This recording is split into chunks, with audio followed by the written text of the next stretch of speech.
welcome back to my channel. I'm Jessica, and today I have a little bit of a collab for you. This was requested by Kell, and it was requested of me, Amanda D, and Paula from A Beauty Guru made me do it. And this is creative tips and tricks to pan dark eyeshadows. Apparently, dark eyeshadows are the bane of everyone's existence. I personally like dark eyeshadows, but there's not many eyeshadows that I don't like except for blues, grays, and silvers. So other than that, if you're an eyeshadow, I like you, but I digress. So some of these are hard to use, and a lot of people have a hard time with black eyeshadows. I don't, but I know some people do, and I'm pretty sure that Paula and Amanda are going to give you tips and tricks on how to use up black eyeshadows. I did not choose to do black just because I don't have a hard time with it, and I didn't want to utilize any black eyeshadows that I could actually use as an eyeshadow, because I have a few, but I don't want to alter them, so to speak. All right, so I'm going to show you. The first thing is I created 2 Franken shadows with colors that I was less than in love with. Let me see if I can pull out the original shades, and of course they're not in here. I have a clip of it. I did film a clip of me frankening. I did not have any sound on it, so I'm going to have like some music with it so you can watch it. But I show you in there what I do to franken, what I add to it, and what it started with, how many shadows it started with, and the process of going through and frankening that. So I have 2 of them. These are going to be the 2 shadows that I created. This one right here, and this one right here. Yes, this one is still dark, but to me it is much more usable, and I'm actually wearing it today, which I just happen to have it on my upper lash line and my lower lash line. I have it smudged out, but I would actually use this as a regular eyeshadow now that it's not quite as dark as it used to be, and it's not quite as blue as it used to be. It is definitely more on the teal side. Let me give you a swatch of this, and you may hear my crazy kids in the background because, well, they're crazy and they're kids. All right, that is the teal that I created, and of course I need to wipe off my finger. Kids, anytime that camera goes on, the kids want to come out. This is the other shadow that I did. This one started really dark. The base of this one was like a very dark metallic gray, and now it reminds me of something that should be in like the Naked 2 palette, the original Naked or the Naked 2 palette. So that is going to be so easy for me to use, and it started with a really ugly shade, in my opinion. All right, so here is the clip of me frankening those 2.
enjoyed that frankening session. I was having a blast just playing with things, dumping things in, and you know, just going for it. One other thing that I like to do is with browns, which I don't generally have a problem with browns, but take this brown for example. Some people may think it is too dark for a lid shade, but not dark enough for like a crease, or you have too many, because everyone has way too many browns. Everyone does. This type of thing I would use to contour with, which I actually used it today. If you want to see right here, I purposely didn't blend it out completely because I wanted you to be able to see that even though this is a shimmer, if you blend it out a lot, unless it has like glitters in it, it is going to work as a contour on your face. I don't know that I would use it on my nose, but you can almost bronze with this too. One of my favorite things to do with something like this, besides that, is take a small fluffy brush, and you guys are gonna know my secret because I have gray hairs in there.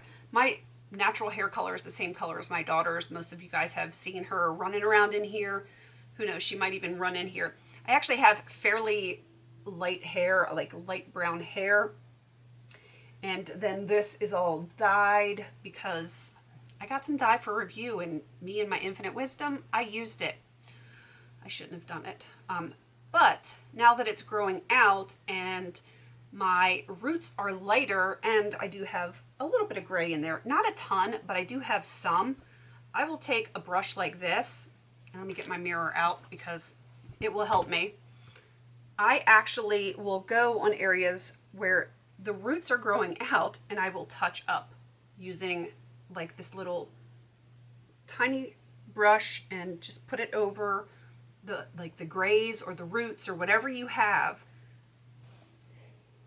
And you know how like you get that thinning hair in here and it just doesn't look quite as good? You can actually fill that in a little bit, and it makes your hairline look a little bit fuller.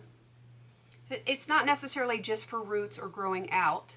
You can make your hairline look fuller. Now I have a ton of hair, but my hairline through here is not as full as I would like for it to be. So that's just another little trick. If you have blonde hair and you have like crazy colors, like blue, I would totally do this with blue. If my hair was lighter, I would do like blue streaks or something. You can do setting spray or even hairspray and put it in hair gel and just do little streaks in your hair. Just if you're into the fun things, you know, it's creative. It's all about being creative. So there's ways to use things that you can pan any kind of dark eyeshadow. You really can. It's all about being creative, thinking outside of the box, and just going for it, because we all have palettes. We all have too many palettes, and there's going to be colors in there that aren't your favorite. So you just need to find a way. If you don't want to throw them away, just find a way to either franken them or do something creative with it. I know Paula and Amanda have some amazing tips for you guys, and because I did ask them beforehand and I wanted to know what they were doing. I wasn't going to steal anybody's ideas, but I knew we were all frankening some stuff, but the other ideas, they're different. They're all different, and I've actually learned some things from my girls, and I am going to try some of them. So yeah, I love to multitask on my face. You guys know that. You know I love to franken. I feel like the franken queen. I like to franken everything, and I like to use stuff in my hair. I will occasionally use like colors, bright colors, metallic light colors, since I have darker than average hair, and then, you know, you can see like the streaks or something in that.